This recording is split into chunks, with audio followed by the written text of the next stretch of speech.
तर भोंगे हनुमान चाळीसा कुठे गेली? नवनीत राणांची ठाकरे बंधूंवर टीका पाहायला मिळते। फडणवीसांवर बोलण्याचा राज ठाकरेंना अधिकार नाही असं देखील नवनीत राणांनी म्हटलं।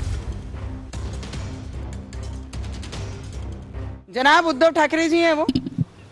ठाकरे नाम तो मुझे लगता है बाड़ा साहब ठाकरे जी के साथ ही चले गया, क्योंकि ठाकरे जी जो विचारों पे काम करते थे, आज उद्धव ठाकरे जी चद्दर चढ़ाने जाते हैं और चद्दर चढ़ाने वालों को पास में बिठाते हैं। सिर्फ राज ठाकरे जी से सवाल रहेगा मेरा कि भोंगे कहाँ गए, मस्जिदें कहाँ गई और हनुमान चालीसा कहाँ गया। पहले बोलते थे कि मेरे प्यारे हिंदू भाई बहन, और अब उनकी भाषा में आता है कि मेरे महाराष्ट्र के प्यारे मतदार। तो इसमें से आप समझ जाइए कि उनकी दिशा कहाँ पर जा रही है। अब वो भी चद्दर चढ़ाने जाएंगे कि उद्धव ठाकरे साथ में बिठाएंगे। मला वाटते की त्यांचे बरेचसे व्हिडिओ राज साहेबांचे सगळ्यांनी पाहिले। लाव रे तो व्हिडिओ, तर असे बरेचसे व्हिडिओ आमच्याकडेही आहे की लाव रे तो व्हिडिओ। आम्ही ते सुद्धा दाखवणार आहे सगळ्यांना। पण मला असं वाटतं की देवेंद्र फडणवीसजींवर बोलायची, कारण एवढे वर्ष देवेंद्र फडणवीसजींनी राज ठाकरे साहेबांना सांभाळून ठेवलेला होता, तर ते राज साहेबांनी ते विसरू नये। तर कोण होतास तू, काय झालास तू, शकुनी मामा बर्बाद झालास तू, असं जयकुमार गोरेंनी रामराजे निंबाळकरांना उद्देशून म्हटलेलं आहे। आत्महत्या केलेल्या डॉक्टर महिलेच्या आडून राजकारण केलं असा आरोप देखील जयकुमार गोरेंनी केलाय। तर विरोधकांना फलटणकरांनी त्यांची जागा दाखवली असं रणजित निंबाळकर यांनी म्हटलेलं आहे। काय होतास तू, काय झालास तू,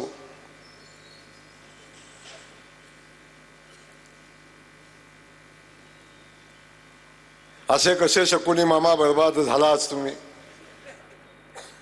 फलटणच्या विकासाच्या मुद्द्यावर मला वाटत नाही कधीच निवडणूक केली। त्या ताईवर झाला अन्याय, कुणी केला, ते कोण बरे, कोण कुठला, काही संबंधच नाहीत। या सगळ्या प्रकरणामध्ये फलटणला घेतलं सोबत आणि फलटणमध्ये घेऊन दादांना सोबत घेतलं। दादांच्या त्या संपदा ताईच्या आडून राजकीय पुनर्वसन करण्याची संधी शोधली। आसरानी झाला यांचा, आधे इधर आधे उधर, माग पिट्टून चिट्टू। निवडणूक होती नगरपालिकेची, आरोप आणि प्रत्यारोप आणि सगळं जे कुभांड रचलं ते माझ्यावर। निवडणूक नगरपालिकेची, कुभांड रचलं माझ्यावर। खऱ्या अर्थाने या ठिकाणी विकास काय केला, विकास करणार काय ही दाखवून मतं मागायची निवडणूक होती। पण माझी रेष पुसून स्वतः कोणाची तरी रेष झाकण्यासाठी प्रयत्न करत होते, त्यांचा पराभव हा कुणी केला?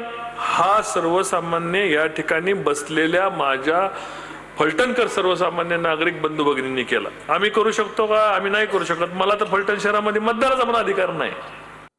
तर मुक्ताईनगरमध्ये भाजपचा पराभव माझ्यामुळे झाला असेल तर ही आनंदाची बाब आहे असा टोला एकनाथ खडसेंनी गिरीश महाजनांना लगावला। तर भुसावळमध्ये गिरीश महाजनांमुळे पराभव झाला असंही खडसेंनी म्हटलं।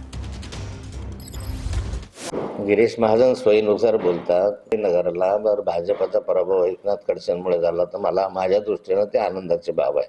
मी काही भाजपचा नाही आहे, मी सत्ताधारी पक्षाचा नाही, मी विरोधक आहे। मग भुसावळ शहरामध्ये जो पराभव झाला तो कुणामुळे झाला? गिरीश महाजनांमुळेच झाला ना।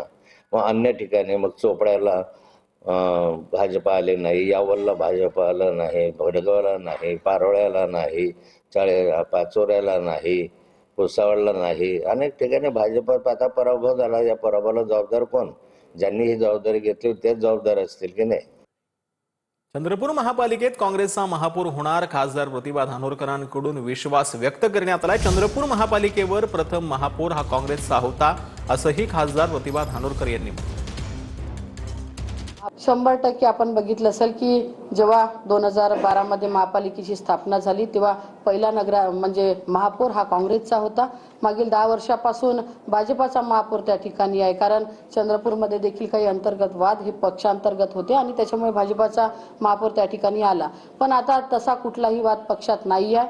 चांगल्या पद्धतीचं सूक्ष्म नियोजन या महानगरपालिकेचं आम्ही केलं आणि मी विश्वासाने या ठिकाणी सांगतो 100% महापौर हा काँग्रेस पक्षाचाच त्या ठिकाणी बसेल।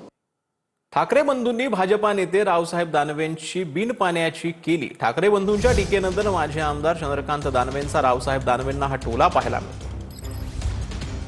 काय बोलावा काय नाही, आता मी तर ते त्यांच्यापेक्षा वयानं छोटा आहे, पण त्यांना अनुभव आहे आणि सांगतात ते की तिथं उद्धव ठाकरे साहेबांनी राज साहेबांना सांगितलं त्यांना त्यांचं घर सांभाळता आलेलं नाहीये, त्यांनी त्याच्यावर काही बोलू नये. दानव आणि दानवे याच्यावर सुद्धा त्यांनी चांगला उल्लेख केलेला आहे आणि रावसाहेब पाटलाची बिना पाण्याची चप्पी करण्याचं काम दोघा भावांनी केलं.